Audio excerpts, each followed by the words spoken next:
اگر بیوی شوہر کو قریب ہی نہ آنے دے تو شوہر بیچارہ کیا کرے؟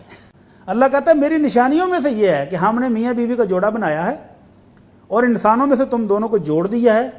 وجہ کیا ہے؟ لِتَسْكُنُوا إِلَيْهَا، خامد گھر میں پہنچے تو اس کو ذہنی سکون میسر ذہنی آئے۔ سکون میسر آ سکے، اور بالکل۔ اللہ کے نبی صلی اللہ علیہ وسلم نے فرمایا تھا خیر النساء، بہترین خاتون وہ ہے، بہترین کہا ہے عام نہیں، بہترین خاتون وہ ہے کہ خامد کی نظر پڑے تو وہ خوش ہو جائے، خوش ہو جائے، خامد حکم دے تو وہ فوراً تعمیل کرے، اور وہ خامد کی غیر موجودگی میں اس کی عزت اور اس کے گھر کی بچوں کی حفاظت کرنی ہے۔ حفاظت کرے۔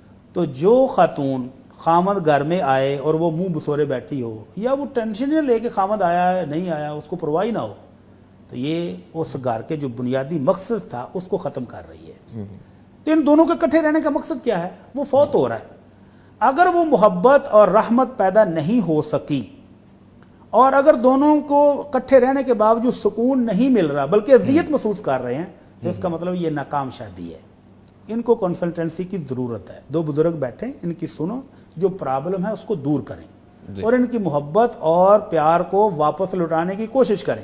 لیکن بالفرض اگر یہ نہیں ہو پاتا، ضروری نہیں ہے کہ مسئلہ بیوی میں ہی ہو، خامد میں بھی ہو سکتا ہے کہ خامد اپنی ضرورت کا اظہار تو کرتا ہے لیکن بیوی کو جو عزت دینی چاہیے، جو اس کو خرچ دینا چاہیے، جو اس کو وقت دینا چاہیے، وقت آج سب سے قیمتی چیز ہے کہ خامد صرف اپنی ضرورت کے وقت گھر آتا ہے اور اس کے علاوہ اس کو کچھ ہوش نہیں ہے اس کی بیوی کہاں ہے، بچے کہاں ہیں، گھر کیسے چل رہا ہے، اس کو کوئی پرواہ نہیں۔ تو اگر ایسی بیوی اس کے ساتھ یہ سلوک کرتی ہے تو پھر وہ بھی معذور ہے۔ لیکن اگر کوئی عذر نہیں ہے تو پھر اس بیوی کو پوچھا جانا چاہیے کہ آپ شادی کا مقصد ختم کر رہی ہو، اس گھر میں اکٹھے رہنے کا جو مقصد تھا وہ فوت ہو رہا ہے، تمہیں کیا پرابلم ہے؟ اگر وہ اپنی پرابلم بتاتی ہے، جینون ہے، تو دور کرنی چاہیے خامد کو۔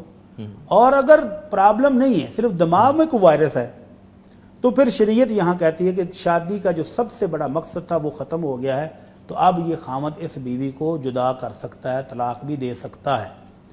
اور اگر پرابلم کوئی نہیں اور بلا وجہ وہ اس حق سے خامد کو محروم کرتی ہے، تو اللہ کے نبی صلی اللہ علیہ وسلم کا بڑا شدید فرمان ہے۔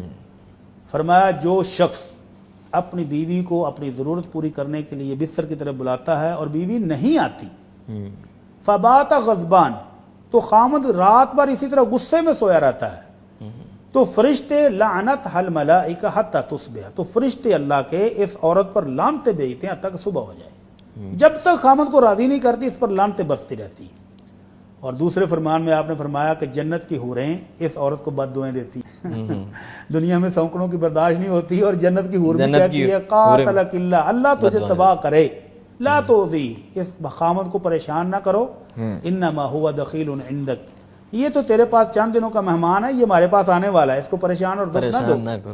تو اگر تو میں یہ کہہ رہا ہوں کہ اگر اس عورت کا کوئی جینون پرابلم ہے تو اس کو دور کرنا چاہیے، اور اگر بغیر پرابلم کے وہ تنگ کر رہی ہے خامد کو، تو گویا وہ شادی کے مقاصد کو ختم کر رہی ہے، تو ایسی عورت کو صرف اس حق کی عدم ادائیگی کی وجہ سے خامد طلاق دے تو اس کا حق ہے۔